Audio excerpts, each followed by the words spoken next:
Millions of California renters could soon qualify for a tax credit of up to $1,000. A new bill in the state legislature with strong bipartisan support would increase the current credit as low as $60, which has remained the same for more than 4 decades. CBS 8's Richard Allen has more on this legislation and how it can especially help single parents who are struggling to make ends meet.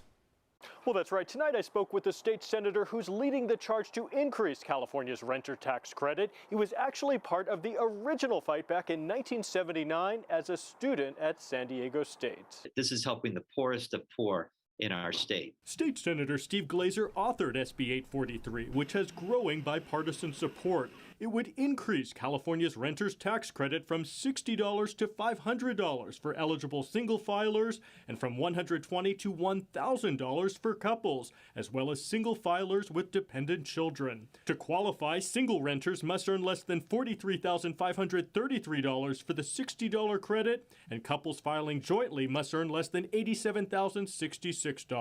The rents have quadrupled, and yet what you were being compensated for in 1979 is the same as what's happening in 2022. Back in 1979, Glazer was SDSU's student body president, demonstrating as a student activist for that original tax credit. So I have a long memory, and I remember that fight and how important it was to students and to those in low income. Under the current law, this credit can only lower a taxpayer's debt, but this new legislation would be a true credit, putting money into a renter's pocket even if they don't owe taxes. Glazer says up to 2.4 million Californians could qualify.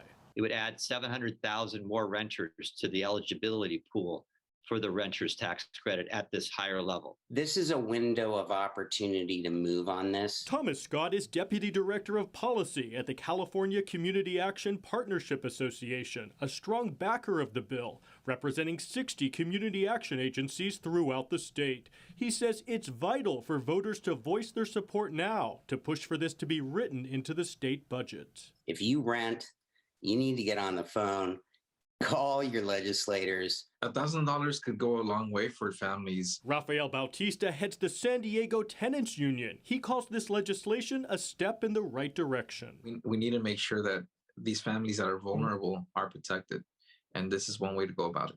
And under this new legislation, unlike the current tax credit, a single parent and their child or children would qualify as a couple on their tax forms and be eligible for the higher $1,000 credit.